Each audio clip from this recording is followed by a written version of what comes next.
because what I know is when she leaves our home, the world's going to be, regardless if she goes to a private school, awesome for us. All these other, she goes to our church and things like that. She's very involved in our family, which is great. But everything outside of our home is going to be a type of conditioning.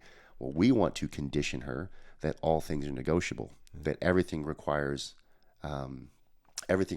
not just thought, but curiosity. Yeah, that's good. And not being afraid of even a parent authority who's 3.5, 4 feet taller than her, that even when I say things, that she's willing and capable and able to look me in the eyes and say, Dad, is this negotiable? Yeah. And to be able to have dialogue within that. So good. And so 4 or 5, sometimes 6 times a day, every day, I hear the question, is this negotiable?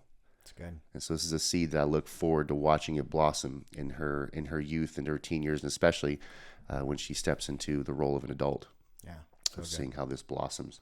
But John Maxwell tells us that you teach what you know, but you reproduce who you are. Say that again. You teach what you know, but you reproduce who you are. So again, Aaron's talking about we're talking about parenting philosophies, but these are philosophies that first live in us. They first live in us.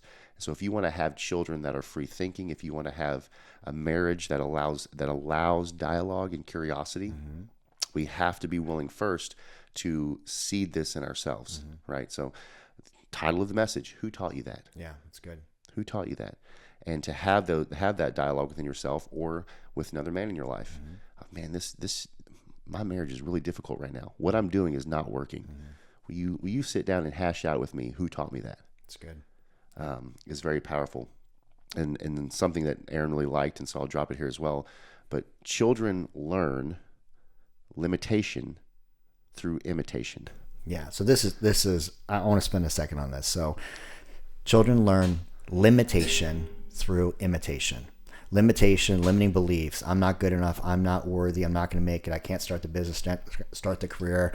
I got to stay in the bad relationship. The limitation, any capacity through imitation. I'm afraid, right?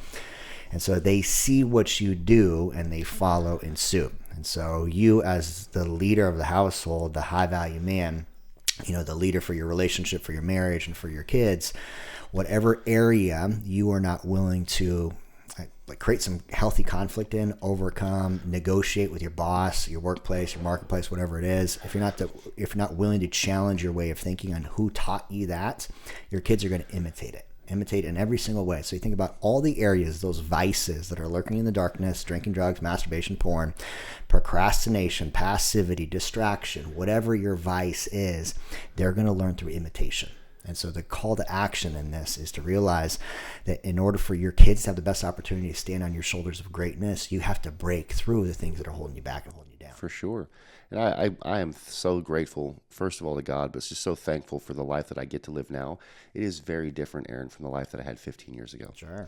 And as great as I think of myself, and I do think pretty highly of myself, that the life that I get to live now has really been based upon the rooms I've chosen to put myself in over the past decade. And so that goes to from the church that we attend together to the relationship and the men that I'm choosing to pursue in my life, the different groups that we're in. All these are conscious efforts where I've had to get outside my own discomfort and get into a room where there's different philosophies. And being exposed to those philosophies has then had me ask the question, man, I never thought of that. Yeah. What they're doing is groundbreaking to me. Yeah. Who taught me this?